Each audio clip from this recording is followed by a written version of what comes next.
An American Werewolf in London. The title alone seems like a sort of a satire of An American in Paris. Maybe not. This film changed the way people look at werewolf films forever. There were werewolf films before this, but this film put a new thing on it in a way.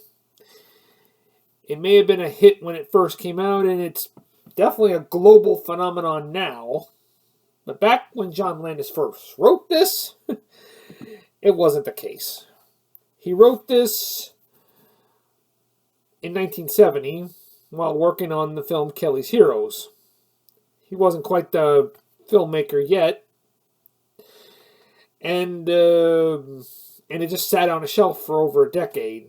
So he kind of became known as just a comedy writer with films like The Kentucky Fried Movie, Animal House, and The Blues Brothers. He met Rick Baker, the special effects makeup guy, and Rick Baker liked it. And after a while, when it wasn't getting made, Rick Baker kind of lost interest for a while. He went on to work on another film, The Howling, until John Landis got the greenlit that An American Werewolf is being made, is going to be made.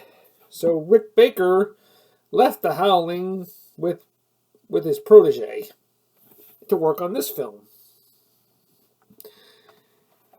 And I gotta say, this film really balances the horror and comedy out very well. It's like telling the audience when the scary parts are over, it's basically saying, okay, now it's time to stop being scared, now it's time to laugh. So it basically does that. For a while, films like that wouldn't be able to do that so well. It's like saying you can't be a horror film and a comedy at the same time. It's either you got to be one or the other. But this film definitely changed that too. What's the film about? Well, about two friends, Jack Goodman and David Kessler, played by Griffin Dunne and David Naughton, are backpacking across Europe. They go to the slaughtered lamb, and everybody there don't like the looks of them, but eventually warm up to them while they're there, until Jack asks a personal question about a pentagram star on the wall and asks what it's about.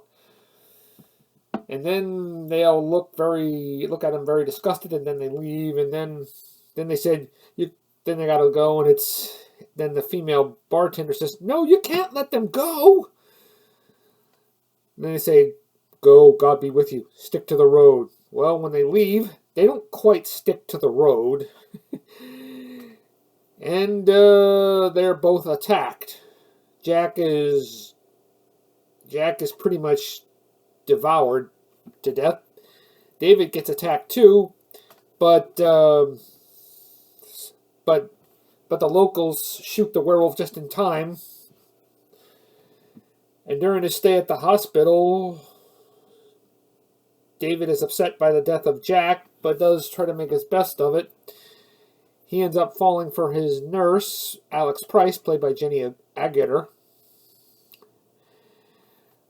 But then he gets a visit from his friend Jack, who looks all torn up like he did when he, he's like a walking zombie ghost. Tell him that they were attacked by a werewolf, and he's going to become a werewolf because he survived the attack. And if he doesn't kill himself before the full moon comes out, bad things are going to happen. David, of course, thinks he's crazy and doesn't believe it. How will this all play out? Well, you know the answer to that. This was a good film, I gotta say. When I was a kid, I was eagerly waiting to see the cool transformation scene from when David turns into a werewolf. It was so well detailed, thanks to Rick Baker, who won an Oscar for that scene. After that, he's become serious hot property for doing makeup and creature-like effects. And David Naughton really sells the scene where he's in pain and screaming in agony. You just really feel the pain with him. When I was a kid, I thought it was cool, but now I look at it now, it's like, oh, such agony he was feeling.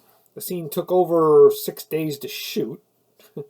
Couldn't imagine it wasn't easy. And Jenny Agutter as Nurse Price, I liked the love story. I thought it was a bit rushed, but it was believable. So was